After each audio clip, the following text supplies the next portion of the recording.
Yeah. Can we turn up? Can we turn up? Can we turn up? Can we turn up? Hey. Thank you so much. He really, really moves up. That's what it says. You're always on time. You can't do no.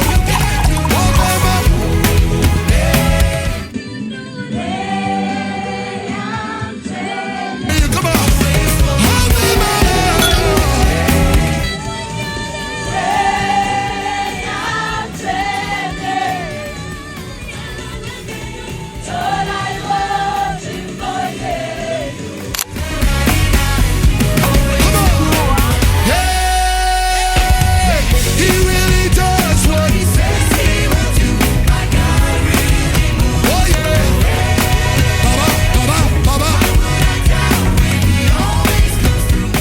Countries that do participate in regional markets are the ones that actually have much more stability in terms of their economies. And so building that size of that market is the critical thing. I think that African economies will be able to industrialize better.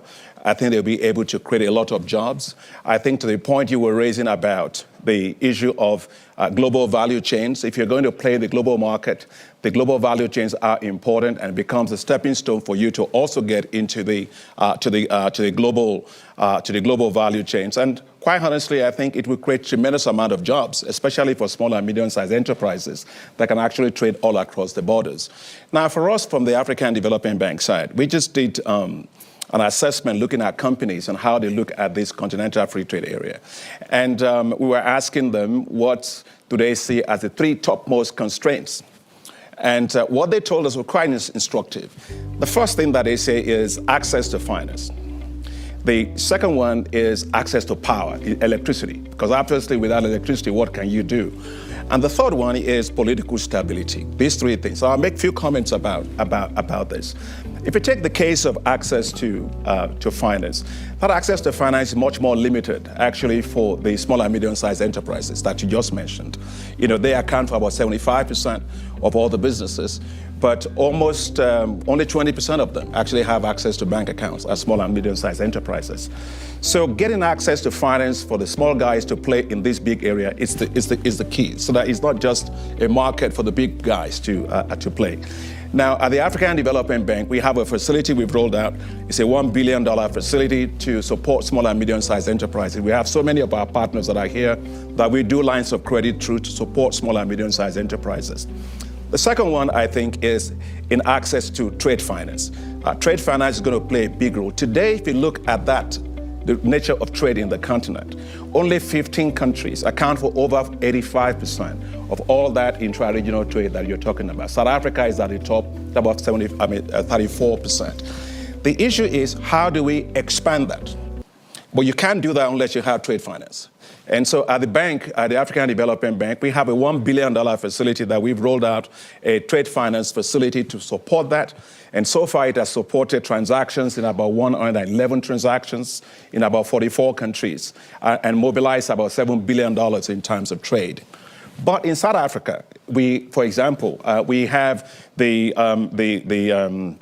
first two banks that we're working with about $600 million facility for them to also support trade in about 20 countries. So all I want to say is that access to finance for small and medium-sized enterprises, trade finance is very, very critical. The last one I want to say on the political stability, why this is important for driving not only Africa to Africa trade, but also foreign direct investment that needs to come into this wider space. We did the Africa Investment Forum. And we have the DBSA here, several of our partners that are here that were with us on that. We did it in November last year in South Africa. And we were able to mobilize $38.7 billion in less than 72 hours. Now think about that. That's a different Africa that you're talking about. Mm-hmm. And that is about 133% of the aid the continent got in 2017. That we did in about less than 72 hours. And so that tells you that Africa is open for business. The opportunities are there. You know, when people look at Africa, think of the population, think of the middle class, think of the huge opportunities to invest across borders, not just limited by the boundaries of borders. And look at the opportunities for you to be able to invest in a continent with a population that will be the same size of China and India by the last 2050, rapid middle class, a continent that's thriving with young people with lots of things to do. I guess the way I can only summarize it for the continent is what one of the senators, Senator Coons in the United States, said when they were launching their investment program for Africa. He said, think of the next China after China. We were thinking about that. And we think that next China after China is going to be Africa. This is exactly what the Continental Free Trade Area is. Almost $3 trillion of combined GDP. That's the market to focus on. And I think that if we can deal with those issues of access to finance, promote trade finance, and also invest in infrastructure, I can comment on that later on, I think we'll be able to help Africa to double a lot of the intra-regional trade that is doing right now, which is still very low. Very clear. Thank you so much. I guess Bernard is part of these trillions that you just described. So let me just, Bernard, go straight to you. The Continental Free Trade 63 is Africa's blueprint for growth, aiming to unify 54 nations into a global powerhouse. At its heart, the single digital market, a plan to tear down digital barriers, harmonize laws, and connect 1.4 billion people. Imagine this startup in Lagos seamlessly selling to customers in Nairobi using a single digital currency. Farmers in Malawi accessing real-time data via IoT sensors. That's the single digital market's promise, a continent where data, services, and innovation flow freely. Key projects like PAPS aim to simplify cross-border payments, while the AfCFTA's digital protocols could slash e-commerce rate, but the road ahead isn't smooth. First up, fragmented regulations, with 54 countries differing data laws and taxes create a mess for businesses. A South African app might thrive at home, but hit walls in Egypt due to compliance cost. Then there's infrastructure gaps. While cities like Kigali boast 4G, 6% of rural Africans lack internet. Subsea cables like Google's Equiano help, but last mile connectivity remains a hurdle. And the digital divide, only 25% of women in low-income countries are online. Without addressing gender gaps and digital literacy, the SDM risks leaving millions behind. Good news, the SDM could inject $180 billion into Africa's economy by 2025. How? By creating a unified market larger than the EU's, attracting global investors hungry for scale. Innovation hubs are already thriving. Nigeria's Flutterwave processes cross-border payments. Kenya's M-Pesa revolutionized finance, and Rwanda's drones deliver medical supplies. Imagine these innovators scaling well continent-wide.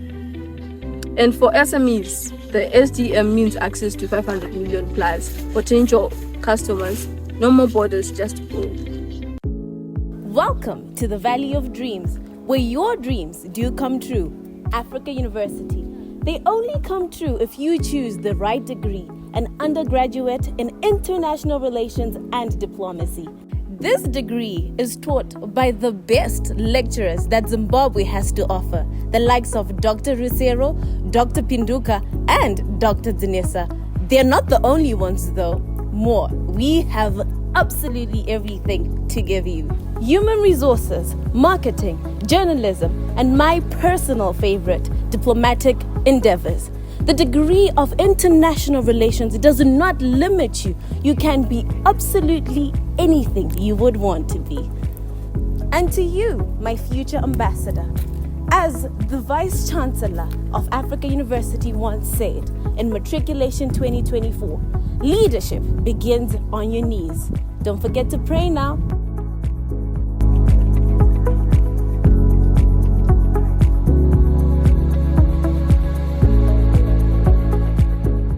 Kenya's tech scene is booming. Trigger Foods uses AI to link farmers to vendors, cutting waste. With a single digital market, their model could expand to 10 new countries overnight. There's Rwanda, Rwanda's bet on smart cities show how technology can leapfrog infrastructure gaps. Their success is a blueprint for others. To win Africa's needs collaboration, governments must harmonize policies. Think EU-style GDPR for data. Private sectors should invest in rural broadband, and NGOs can also drive digital literacy programs. Initiatives like Google's Protect Loon, Internet Balloons, and Starlink's expansion are bridging gaps, but local solutions matter too, like Ethiopia's Ethio Telecom rolling out 5G. And let's not forget cybersecurity and digital rights. Trust is key. If people fear data breaches, the SDM stories.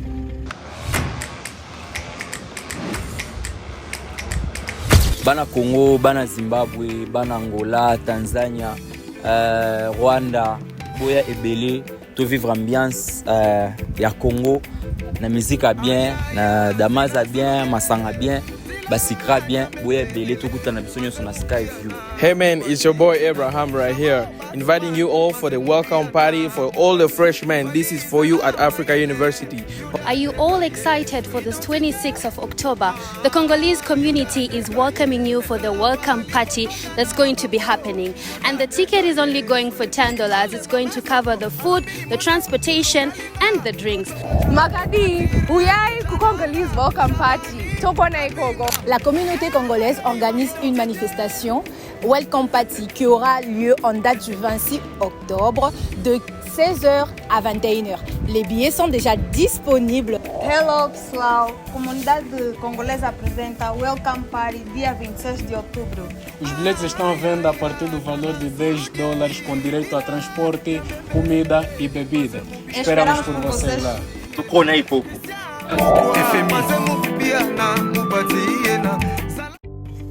In conclusion, the single digital market isn't just about technology, it's about dignity, jobs, and rewriting Africa's narrative. Challenges, massive, but the cost of inaction is higher. Agenda 2063's vision is bold but achievable. With political will, investment, and grassroots innovation, Africa's digital future could be the most transformative story of our century. Call for action.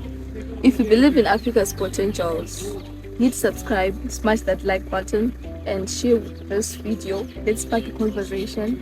Drop your thoughts below. What's your vision for Africa's digital future?